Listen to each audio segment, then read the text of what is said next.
Okay, അപ്പൊ അത് നമ്മൾ പോവുകയാണ് മലപ്പുറത്തേക്ക്. അവിടെ നിപയ്ക്ക് പിന്നാലെ എംപോക്സും സ്ഥിരീകരിച്ചതോടെ നിയന്ത്രണം കർശനമാക്കുകയാണ് ആരോഗ്യവകുപ്പ്. UAE-യിൽ നിന്നെത്തിയ എടവണ്ണ സ്വദേശിയുടെ സമ്പർക്ക പട്ടിക തയ്യാറാക്കുകയാണ്. വിമാനത്താവളം മുതലുള്ള റൂട്ട് മാപ്പ് ഉടൻ പുറത്തുവിടും. മഞ്ചേരി മെഡിക്കൽ കോളേജിൽ ചികിത്സയിലുള്ള യുവാവിന്റെ ആരോഗ്യനില തൃപ്തികരമാണ്. VK ജിഷാദ് ചേരുന്നുണ്ട് മലപ്പുറത്ത് നിന്ന്. ജിഷാദ്, ഈ ഏത് വേരിയന്റ് ആണ് ഈ എംപോക്സിൻ്റെത് എന്നുള്ളത് ഈ പൂനെ വൈറോളജി ഇൻസ്റ്റിറ്റ്യൂട്ടിലെ ഫലത്തിന്റെ വിവരത്തിന്റെ അടിസ്ഥാനത്തിലെ വ്യക്തമാക്കാൻ കഴിയൂ എന്നാണ് ആരോഗ്യവകുപ്പ് അറിയിച്ചത്. നിലവിൽ തൃപ്തികരമല്ലേ ആ യുവാവിന്റെ ആരോഗ്യാവസ്ഥ? എൽദോ, കേരളത്തിൽ വിദേശത്ത് നിന്ന് എത്തിയ യുവാവിനാണ് എംപോക്സ് കഴിഞ്ഞ ദിവസം സ്ഥിരീകരിച്ചത്. ഇതിനെ തുടർന്ന് കർശന നിർദ്ദേശവുമായി ആരോഗ്യവകുപ്പ് രംഗത്തെത്തിയിട്ടുണ്ട്. ദുബായിൽ നിന്നെത്തിയ മലപ്പുറം എടവണ്ണ സ്വദേശിക്കാണ് രോഗം സ്ഥിരീകരിച്ചത്. ഈ സാഹചര്യത്തിൽ മറ്റ് രാജ്യങ്ങളിൽ നിന്നും കേരളത്തിൽ എത്തുന്നവർക്കുൾപ്പെടെ രോഗലക്ഷണങ്ങളുണ്ടെങ്കിൽ ചികിത്സ തേടണമെന്ന് ആരോഗ്യ വിഭാഗം അറിയിച്ചിട്ടുണ്ട്. എന്തെങ്കിലും രീതിയിലുള്ള ലക്ഷണമുണ്ടെങ്കിൽ ആരോഗ്യവകുപ്പിനെ വിവരം അറിയിക്കണമെന്നും അഭ്യർത്ഥിക്കുന്നുണ്ട്. ആഫ്രിക്കയിലെ പല രാജ്യങ്ങൾ ഉൾപ്പെടെ എംപോക്സ് റിപ്പോർട്ട് ചെയ്ത സാഹചര്യത്തിൽ കേന്ദ്ര മാർഗനിർദ്ദേശം അനുസരിച്ച് സംസ്ഥാനത്തെ എല്ലാ എയർപോർട്ടുകളും ശക്തമായ നിരീക്ഷണം തുടങ്ങിയിട്ടുണ്ട്. രോഗം റിപ്പോർട്ട് ചെയ്ത രാജ്യങ്ങളിൽ നിന്നും വരുന്നവർ ഏതെങ്കിലും രോഗലക്ഷണം ഉണ്ടായാൽ എയർപോർട്ടിൽ റിപ്പോർട്ട് ചെയ്യണമെന്നും അഭ്യർത്ഥിക്കുന്നുണ്ട്. എൽദോ, റൈറ്റ്. ജിഷാദ്, ഈ മറ്റൊരു കാര്യം കൂടി, അതായത് ഈ സമ്പർക്ക പട്ടിക തയ്യാറാണ്, റൂട്ട് മാപ്പ് പുറത്തുവിട്ടിട്ടുണ്ട് വിമാനത്താവളം മുതലുള്ളത്. അപ്പോൾ ആ ഒരു സാഹചര്യം കണക്കിലെടുത്ത് ഏതൊക്കെ തരത്തിലുള്ള മുൻകരുതലാണ് ഇപ്പോൾ നിലവിൽ ഉള്ളത് അവിടെ? എൽദോ, എയർപോർട്ടുകൾ കേന്ദ്രീകരിച്ച് നിരീക്ഷണം ശക്തമാക്കുന്ന ഒരു സാഹചര്യമുണ്ട്. യുവാവിന്റെ റൂട്ട് മാപ്പ് അടുത്ത ദിവസം തന്നെ ഇറങ്ങും. അതനുസരിച്ച് ക്വാറന്റൈനിൽ പ്രവേശിക്കുന്നവരെ ക്വാറന്റൈനിൽ പ്രവേശിപ്പിക്കും.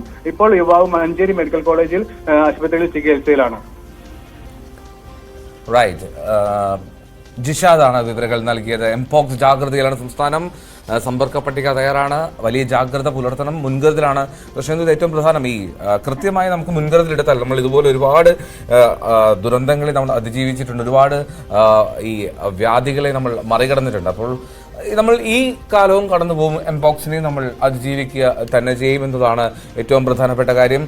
ജിഷാദ് ഉണ്ടല്ലോ അല്ലേ? ഒരിക്കൽ ഒരു കാര്യം കൂടി, അതായത് ഈ എംപോക്സ് മറ്റൊരു സാധ്യത കൂടിയൊക്കെ സംശയത്തിനുണ്ട്. പക്ഷെ അതിലൊരു ഔദ്യോഗിക സ്ഥിരീകരണമില്ല എങ്കിൽ പോലും ഈ ആ പ്രദേശത്ത് മാത്രമാണോ, അല്ലെങ്കിൽ ആ സമ്പർക്ക പട്ടികയിലുള്ള ആളുകൾക്ക് മാത്രമാണോ ക്വാറന്റൈൻ? ഇനി ഈ പൊതു ഇടങ്ങളിൽ കൂടിച്ചേരൽ പാടില്ല, അങ്ങനെ വിദ്യാഭ്യാസ സ്ഥാപനങ്ങൾ, തിയേറ്ററുകൾ, ഇത്തരത്തിലുള്ള നിയന്ത്രണങ്ങളൊക്കെ ഏർപ്പെടുത്തിയിട്ടുണ്ടോ? കഴിഞ്ഞ ആഴ്ചയാണ് ദുബായിൽ നിന്നും യുവാവ് നാട്ടിലെത്തിയത്. തുടർന്ന് ത്വക്ക് രോഗ വിഭാഗത്തിലെ മഞ്ചേരി മെഡിക്കൽ കോളേജിൽ ചികിത്സ തേടുകയായിരുന്നു. അന്ന് തന്നെ ഇയാൾക്ക് തീവ്രമായ തലവേദനയും അതുപോലെ തന്നെ ഡയറ്റ് തുടിപ്പും ഡോക്ടർമാർ ശ്രദ്ധയിൽപ്പെട്ടിരുന്നു. ഇത് എംപോക്സിന് സമാനമാണെന്ന് ഡോക്ടർമാർ അന്ന് തന്നെ നിരീക്ഷിച്ചിരുന്നു. ഇതിന്റെ അടിസ്ഥാനത്തിലാണ് കോഴിക്കോട് മെഡിക്കൽ കോളേജിലേക്ക് യുവാവിന്റെ സെറസ് സാമ്പിൾ അയക്കുന്നത്. അതാണ് കഴിഞ്ഞ ദിവസം പോസിറ്റീവ് ആയത്. ഇതിനെ തുടർന്ന് ആരോഗ്യവകുപ്പ് കഴിഞ്ഞ ദിവസം തന്നെ മീറ്റിംഗ് കൂടിയിരുന്നു. യുവാവിന്റെ റൂട്ട് മാപ്പ് സംബന്ധിച്ചും അതുപോലെ തന്നെ ആൾക്കാരെ സംബന്ധിച്ചുമുള്ള വ്യക്തമായ വിവരം യുവാവിൽ നിന്ന് ലഭിച്ചിട്ടുണ്ട്. എൽദോ, ജിഷാദ്, അതുപോലെ ഒരു കാര്യം കൂടി ചോദിക്കട്ടെ, ഈ ടെസ്റ്റുകളും മറ്റും നടക്കുന്നത് എങ്ങനെയാണ്? യുവാവിന്റെ സെറസ് സാമ്പിൾ ആണ് ഇപ്പോൾ ടെസ്റ്റിന് എടുത്തിരിക്കുന്നത്. ഇയാളുമായി കോൺടാക്റ്റിൽ ഏർപ്പെട്ട ആൾക്കാരെ ഇപ്പോൾ നിരീക്ഷണത്തിൽ ആക്കിയിട്ടുണ്ട്. അവരുടെ സെറസ് സാമ്പിളുകൾ ഇന്ന് തന്നെ കോഴിക്കോട് മെഡിക്കൽ കോളേജിലേക്ക് അയക്കും. ഇത് ലഭിക്കുന്നതിനനുസരിച്ചാണ് കൂടുതൽ ആളുകളെ നിരീക്ഷണത്തിലാക്കാനുള്ള നിർദ്ദേശം നൽകുന്നത്.